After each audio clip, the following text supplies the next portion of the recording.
नमस्कार दोस्तों, एक बार फिर से आप सभी का हार्दिक स्वागत करता हूं आपके अपने यूट्यूब चैनल रेवत राज मैथमेटिक्स में। दोस्तों, इस वीडियो लेक्चर में हम बात करने वाले हैं सीटेट पेपर लेवल 2 वाले के बारे में, जो कि कल हुआ था और उसका सॉल्यूशन यहां पर हम देखने वाले हैं। साइकोलॉजी के कुल 30 क्वेश्चन देखेंगे और आज आपके 30 में से कितने सही होते हैं आप कमेंट बॉक्स में लास्ट में बताना है। यदि आप रीट की तैयारी कर रहे हैं तो ये पेपर आपके लिए बहुत ही ज़्यादा हेल्पफुल होने वाला है। तो दोस्तों, वीडियो को कर दीजिए लाइक, चैनल पर पहली बार आए तो कर लीजिए सब्सक्राइब। सीटेट का लेवल 1 का पेपर का जो साइकोलॉजी है उसको भी हमने डिस्कस कर लिया था कल, आज ये पेपर आपको देना है। तो देखिए आपके कितने सही होते हैं 30 में से। यदि आपके 26 प्लस स्कोर रहता है इसमें तो निश्चित मानिए आपकी तैयारी बहुत बढ़िया है। पहला क्वेश्चन आपके सामने अवेलेबल है, बच्चों का विद्यालय में असफल होना बताइए क्या कारण रहेगा। बच्चों का विद्यालय में असफल होना सूचित करता है कि अभिभावकों में अपने बच्चों के अधिगम में सहायता करने का सामर्थ्य नहीं है, प्रस्तावित करता है कि वंचित पृष्ठभूमि वाले बच्चों में अधिगम का सामर्थ्य नहीं होता है, या निर्दिष्ट करता है कि विद्यालय इन बच्चों की आवश्यकताओं और रुचियों की पूर्ति करने में समर्थ नहीं है, या साबित करता है कि इन बच्चों में आनुवांशिक पैदाइशी कमियां हैं और उन्हें विद्यालय से निकाल देना चाहिए।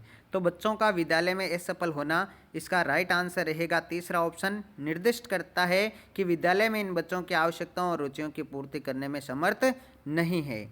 आगे बढ़ते हैं दूसरे क्वेश्चन की तरफ। समूह में एक दूसरे को पढ़ाने और सहायता करने से, समूह में एक दूसरे को पढ़ाने और सहायता करने से क्या होगा। तो यहाँ पर राइट आंसर आपको बताना है। 4 विकल्प आपके सामने हैं। प्रश्न नंबर 2 का राइट आंसर रहेगा दोस्तों, बच्चे स्वयं की चिंतन प्रक्रिया पर आक्षेप कर सकते हैं और संज्ञानात्मक क्रियाकलाप के उच्च स्तर तक पहुंच सकते हैं।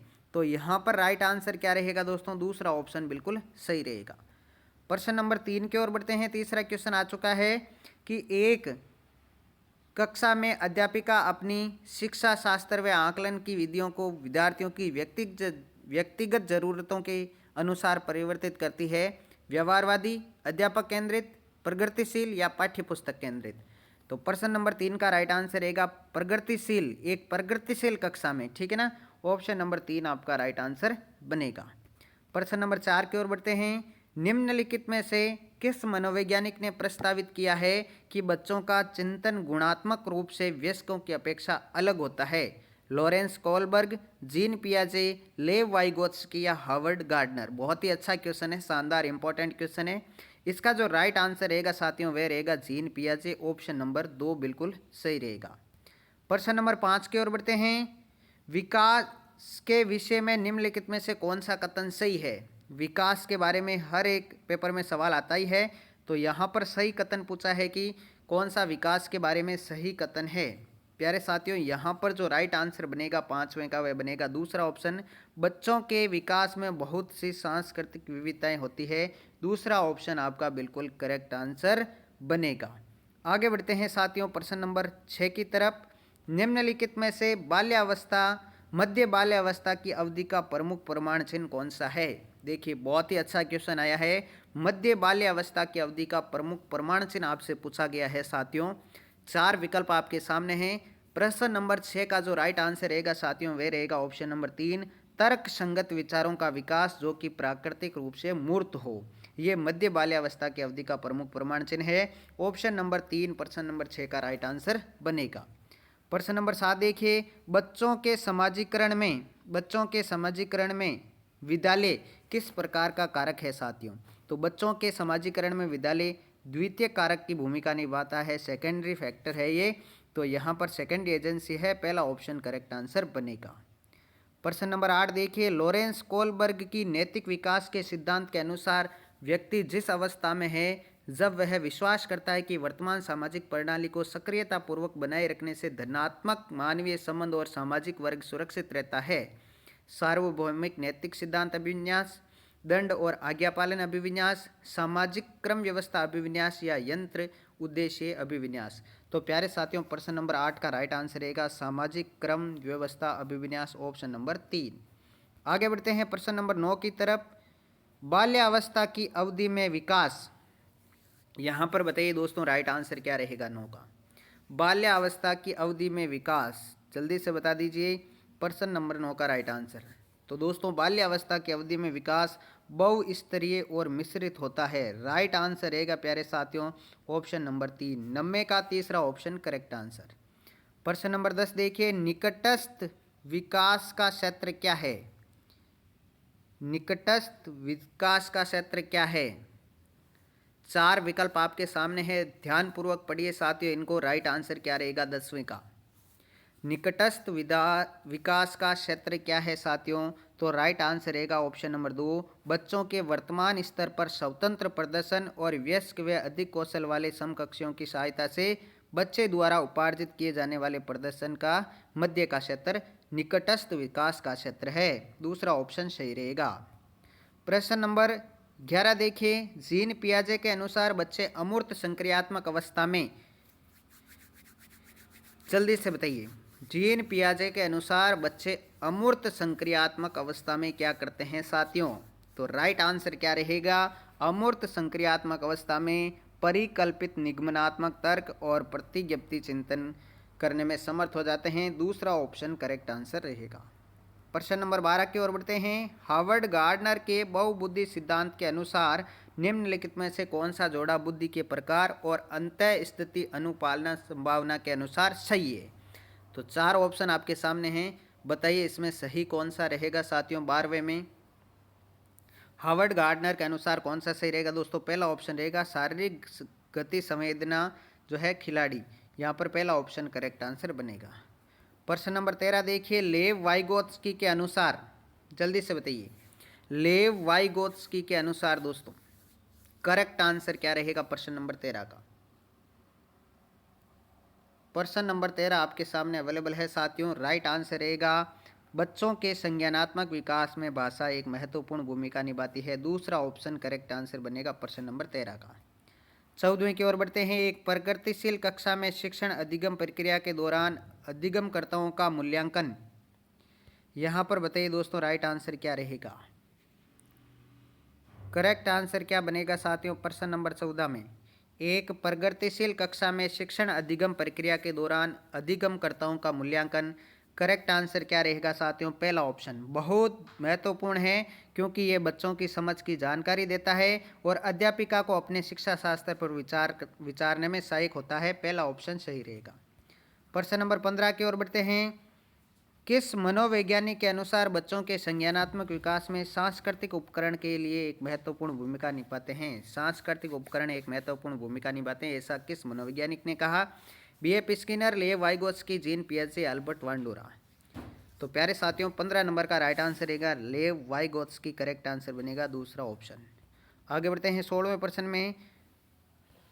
कक्षा में सभी लिंगों में जेंडर रूढ़िवादिता कम करने और विकास के विस्तार की संभावना को बढ़ाने के लिए प्रभावशाली पद्धति कौन सी है?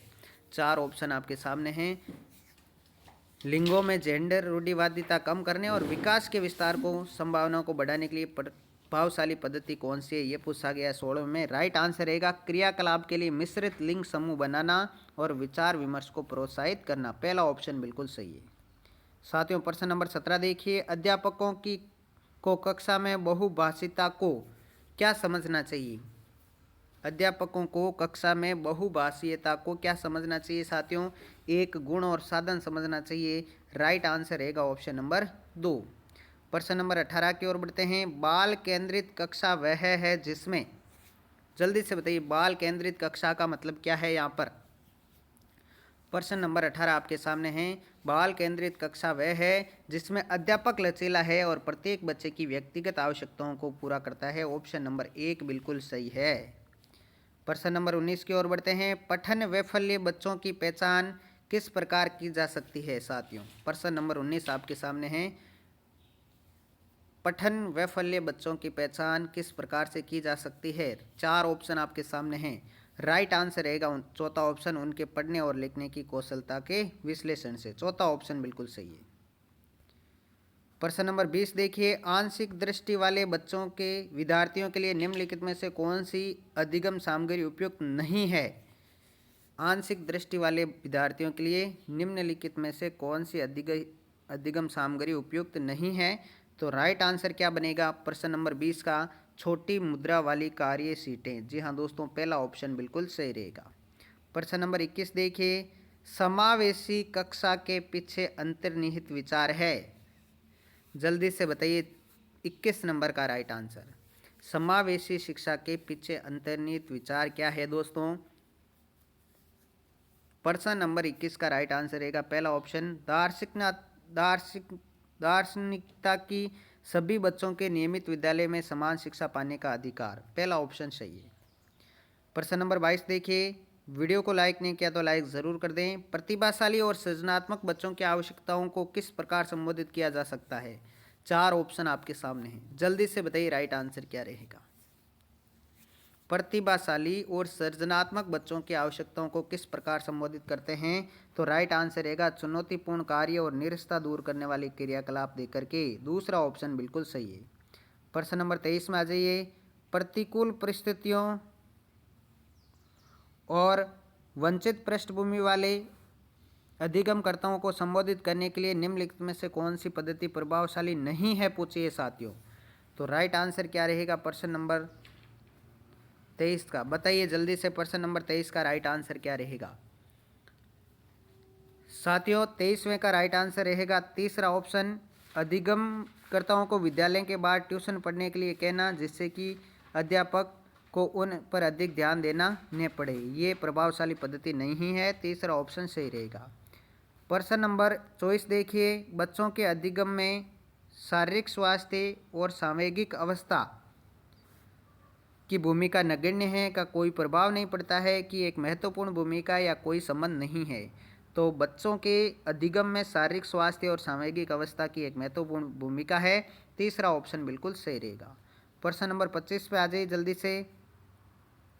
कक्षा में अर्थपूर्ण अधिगम को प्रोत्साहित करने के लिए एक अध्यापिका को क्या करना चाहिए? दोस्तों यहाँ पर ये विकल्प इस प्रकार से है, तो कौन कौन से यहाँ पर सही है आप पहले इनको पढ़ लीजिए, उसके बाद हम ऑप्शनों की तरफ पढ़ेंगे।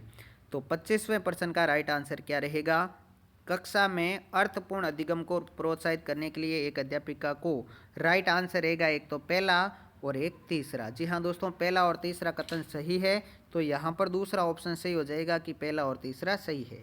ठीक है, आगे बढ़ते हैं अगले क्वेश्चन की ओर। 26वां, निम्नलिखित में से कौन सा उदाहरण विद्यार्थियों के अधिगम के लिए अभिप्रेरित करने के लिए प्रभावशाली पद्धति है? प्रभावशाली पद्धति कौन सी है, कौन सा उदाहरण है, ये पूछा गया है। तो प्रश्न नंबर 26 का राइट आंसर रहेगा पाठ उपलब्ध कराना, विशेषकर जब विद्यार्थी कोई नया कौशल सीख रहे हो। दूसरा ऑप्शन बिल्कुल सही रहेगा। ठीक है, पहाड़ का मतलब स्कैफोल्डिंग है दोस्तों। 27वां प्रश्न है, बच्चों के चिंतन के विषय में निम्नलिखित में से कौन सा कथन सही नहीं है? तो चिंतन के विषय में कौन सा कथन सही नहीं है, ये पूछा गया आपसे 27वें में। 27वें का राइट आंसर अब आपको बताना है।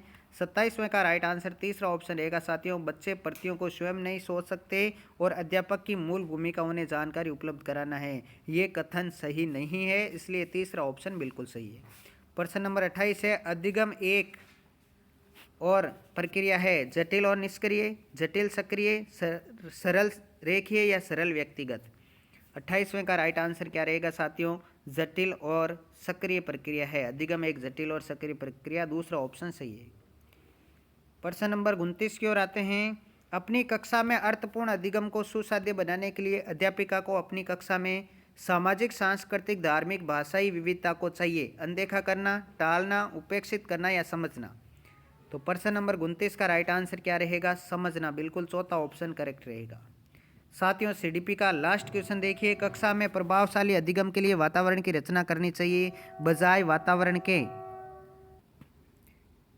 तो साथियों 30वें प्रश्न का राइट आंसर रहेगा सहयोगिक, प्रतिस्पर्धिक। दूसरा ऑप्शन बिल्कुल सही रहेगा। तो साथियों सीटेट लेवल 2 के सीडीपी के ये कुल 30 क्वेश्चन थे। आपके कितने सही हुए कमेंट बॉक्स में कमेंट करके ज़रूर बताना है। वीडियो को लाइक और शेयर कर दीजिए। यदि आप रीट की तैयारी करते हैं तो आपके लिए बहुत ही अच्छा मैटर यहाँ पर तैयार करवाया जा रहा है। मिलते हैं अगले वीडियो में, तब तक के लिए जय हिंद, जय भारत, थैंक यू।